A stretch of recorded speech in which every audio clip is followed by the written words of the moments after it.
commitment to end new fossil fuel production in those NDCs. Is that not a baseline for alignment with 1.5, according to peer-reviewed science, the International Energy Agency, and the Intergovernmental Panel on Climate Change?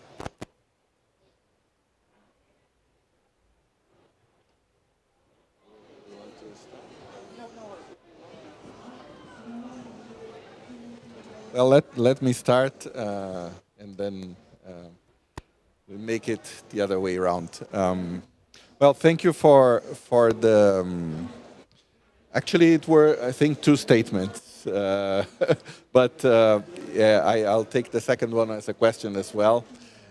First of all, in the first statement, I completely agree with you. I think the NCQG is a fundamental element, which, as I think very well conveyed by our National Secretary for Climate Change, Anatoni, yesterday, is the cornerstone to also signal to the private sector and to the markets that which direction we want to go. So I think it's a catalyzer. It's not only a number, but it's a catalyzer for the so much needed investment that we need for climate action.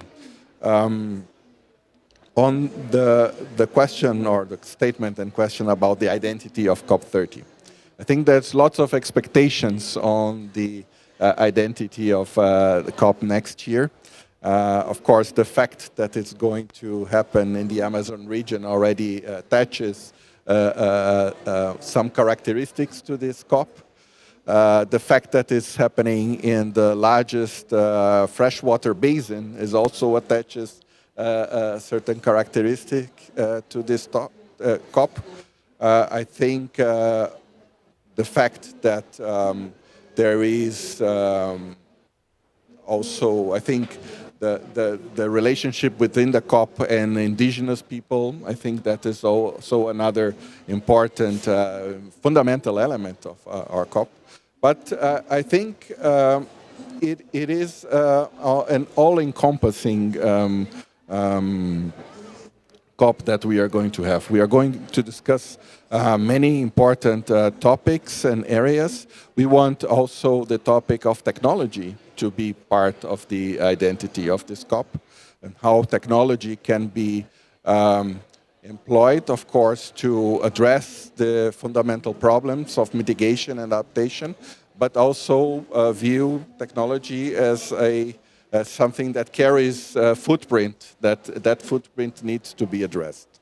And I think we definitely need to make sure that this also reflects the, let's say, the expectations of the whole continent of Latin America. So I definitely agree with you that it is also the, let's say, a Latin American COP that we are going to put forward and carrying the expectations of all the countries of the continent. But our COP will also, of course, be characterized by the achievements and shortcomings from this current COP. So what we managed to achieve and we did not manage to achieve will also characterize the COP in Brazil. So I think there are many elements that we can assign to COP30 in Brazil, and the way these elements will come together is something that we will only be able to evaluate once the COP is over by the end of last year. On your point, I think I'm not the, let's say, the energy expert, so I may not, let's say, deliver, let's say, a response on that. But I think what I can say that this is a debate that needs to happen in more depth in Brazil. I think there are different viewpoints on that in the country. And I think we need to come to some kind of I wouldn't say agreement nationally, because this is something, I mean, way too far to aspire, but some kind of common ground before COP30. I think that's a debate that we, as Ministry of Foreign Affairs, want to move forward nationally. But it's not easy, as you may be aware. So I think, but at least what I can say now is something that there needs to be some more common ground within the Brazilian society with regards to this point. So. Yes, coming to the question on NCQG, already Pedro from Brazil revealed the stance, and I subscribe fully that the NCQG is going to unlock ambition and pave the way for action.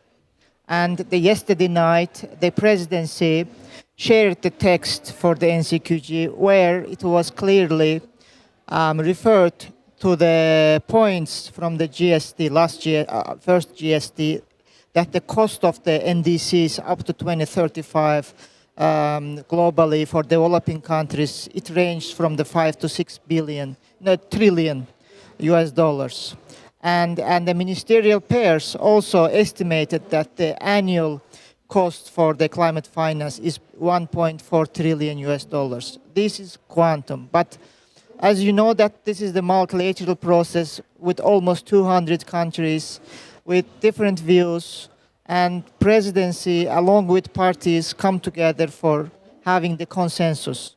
So this is not just about the ambition or the what was indicated, but the countries all together come to the single decision. And how the process is very difficult, all we know that over 3 decades the process has been developing, but with some progress time to time. It has also the zigzags going down and going up. But now it's the turning point.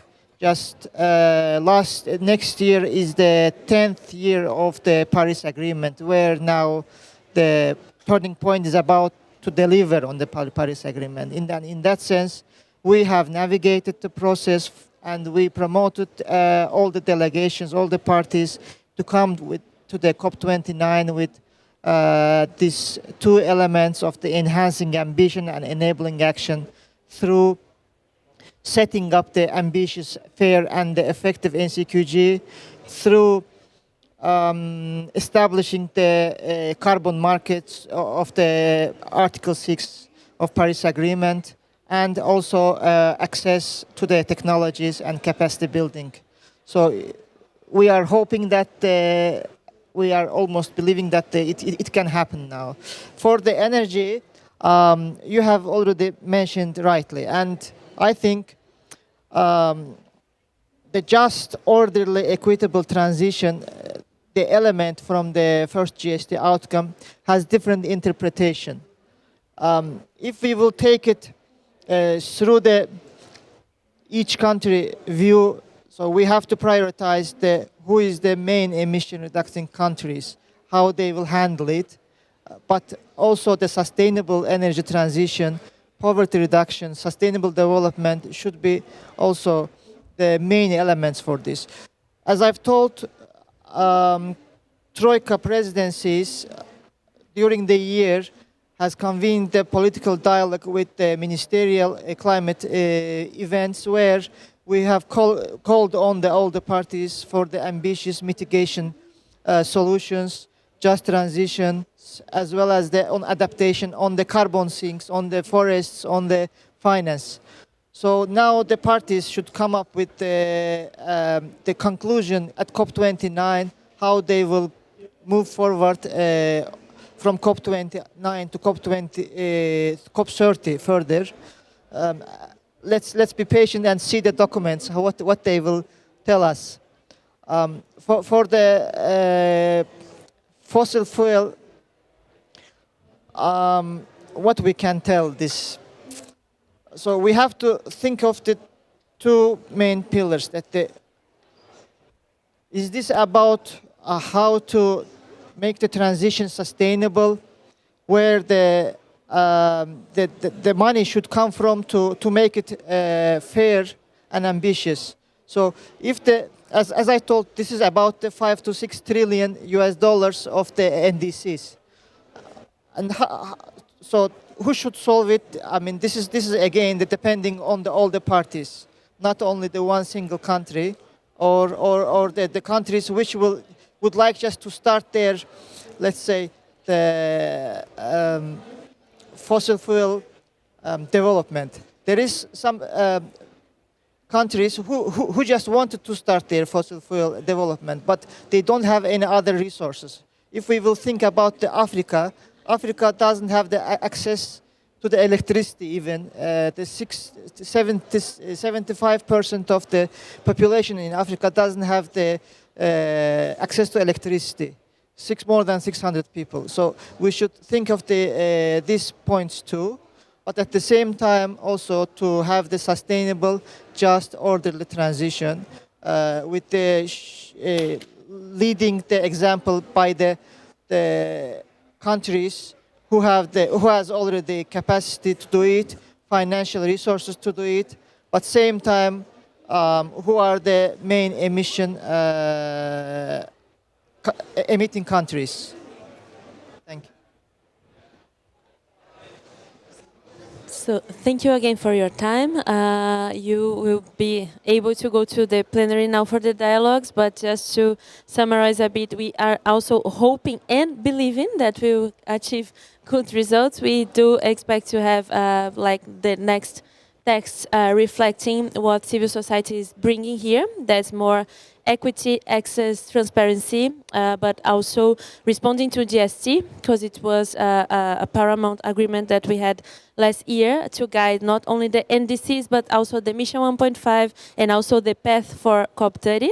I need also to say that we are expecting good outcomes for the adaptation frame here at COP, and reminding ourselves that is also Gender Day at COP, and we are expecting also to have good outcomes in the gender text and the next steps for the Gender Action Plan on the way for COP30. And thank you again. Good luck with negotiations. Count on us as supporters for these last-minute ideas and creativity for good outcomes here, and also for paving the way for COP30. Thank you. Thank you very much for all of you to having time in this very critical period. And we hope to see you again and to discuss the outcome of the COP29 leading to the COP30. Yeah, thank you very much, and hope to continue this engagement not only here, but throughout the year towards the planning of our COP30 in Brazil. Thank you. Sorry for the question, but I have a question.